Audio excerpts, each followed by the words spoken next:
तंजीम के सरबराह इस्माइल हानिया, जो कि अभी रिसेंटली 7 अक्टूबर 2023 को इसराइल की सरजमीन पर इतना बड़ा अनप्रेसिडेंटेड अटैक कर चुके हैं, जिसमें 1200 के करीब लोग अपनी जान से हाथ धो बैठे।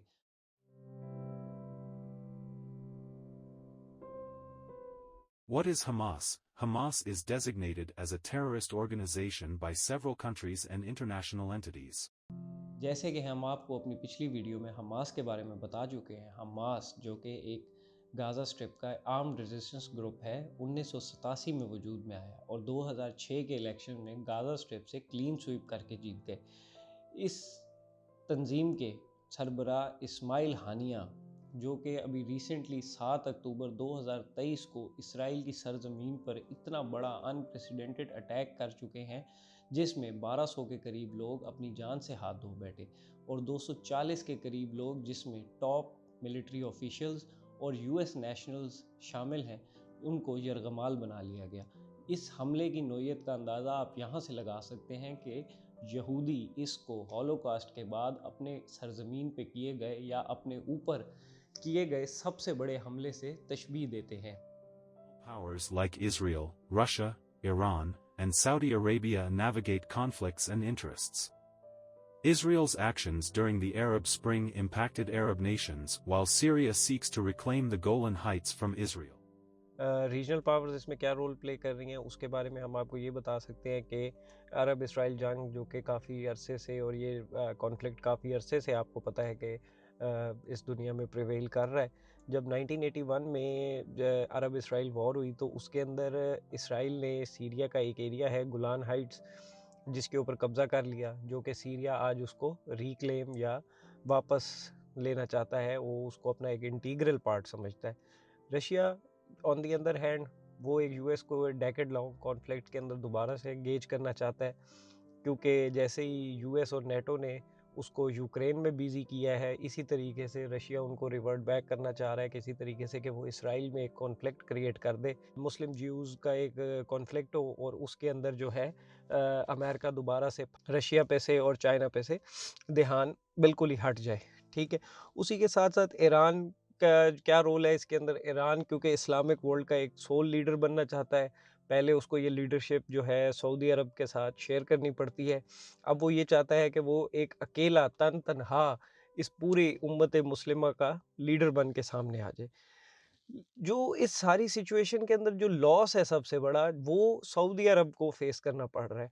सऊदी अरब का क्या लॉस है, क्योंकि उनके जो प्रिंस मोहम्मद बिन सलमान है, वो विजन 2030 दे चुके हैं, जिसके तहत वो एक नियोम सिटी भी बना रहे हैं। नियोम सिटी के अंदर अगर वो सिटी बन जाती है और वो सिटी बनने के साथ वो इन्वेस्टर्स के लिए ओपन की जाती है, तो कोई भी इन्वेस्टर उस सिटी में इसलिए इन्वेस्ट नहीं करना चाहेगा कि सऊदी अरब के हमसाए में ही इतनी बड़ी एक जंग चल रही होगी। तो वो बिल्कुल भी, मोहम्मद बिन सलमान बिल्कुल भी इस बात पे एग्री नहीं होंगे, या वो बिल्कुल भी इस बात को नहीं चाहेंगे कि उनके एरिया में एक ऐसा कॉन्फ्लिक्ट स्टार्ट हो जाए कि जो कि डेकेड लॉन्ग चलना हो, और उसके जो आफ्टर इफ़ेक्ट्स हैं वो आपकी नेबरिंग कंट्रीज़ पे तो आने ही आने हैं, कि रेफ्यूजीज़ मूव करेंगे, एड है, बॉम्बिंग है, ये चीज़ें तो चलेंगी। तो ये ग्रेटेस्ट लॉस जो है वो सऊदी अरब के ज़िम्मे आ रहा है, जिसकी वजह से वो पूरी कोशिशों में है कि किसी न किसी तरीके से इस जंग को रुकवाया जाए। बाकी जहाँ तक बात कर लेते हैं टर्की की, टर्की जो है वो अपना एक खोया हुआ मकाम हासिल करने की कोशिश कर रहा है कि किसी तरीके से वो दोबारा से वर्ल्ड लीडरशिप, जो कि इस्लामिक वर्ल्ड की एक लीडरशिप है, उसका कंटेंडर बन जाए किसी तरीके से, जो कि अब होता नज़र नहीं आ रहा, क्योंकि और बड़े की प्लेयर्स हैं जिन्होंने इस मामले के अंदर पार्टिसिपेशन अपनी शो करा ली है और वो कर रहे हैं। बाकी जो भी मसाइल हों, लेकिन जो सबसे बड़ा इशू जो फेस कर रहे हैं वो फ़लस्तीनी लोग फेस कर रहे हैं, जिसमें डिप्रेशन है, परेशानियां हैं, मसाइल हैं, जो कि लोगों को दिन ब दिन मज़ीद हालात उनके बुरे से बुरे होते चले जा रहे हैं। Gaza faces enduring conflict, distant peace prospects, recurrent violence, and political instability, challenging residents seeking stability and peace.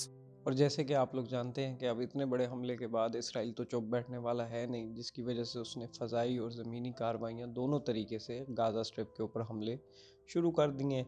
और वैसे तो इंसान को चाहिए कि वो वर्ल्ड वॉर 1 और वर्ल्ड वॉर 2 से सबक ले, जिसमें इंसान ने लाखों लोगों की जान गंवाने के बाद इस बात को सीखा कि जंगों के मसाइल जो हैं वो बंदूक से नहीं बल्कि मेज़ पे बैठ के हल किए जा सकते हैं। Table talk is all we need at the moment. इसके साथ साथ हम आपको बताते चलें कि आप अभी आइंदा चंद हफ्तों के अंदर इस सारे मामले का ड्रॉप सीन देख लेंगे, क्योंकि जो कि बातचीत है वो अब इस लेवल पे पहुंच चुकी है, हॉस्टेजेस का तबादला हो चुका है और अनकरीब इस मसले का हल जो है वो निकलने जा रहा है, जिसमें आप लोग बड़े आराम से इस चीज़ का मुशाहिदा या ऑब्ज़र्वेशन कर सकेंगे कि हर कोई प्री अटैक पोजीशंस पे वापस चला जाएगा और हर कोई जो है वो जैसे पहले से एक लाइफ चल रही थी उसी के ऊपर वापस चले जाएंगे। लेकिन इसकी गारंटी कोई नहीं दे सकेगा कि ये इस किस्म के मामला जात आगे फ्यूचर में दोबारा होंगे या नहीं होने चाहिए या हो सकते हैं, इनकी कोई गारंटी नहीं मिले। सबका बहुत बहुत शुक्रिया हमारी वीडियोस के दोनों पार्ट देखने के लिए, जो कि यूट्यूब पे अपलोड हो चुके हैं।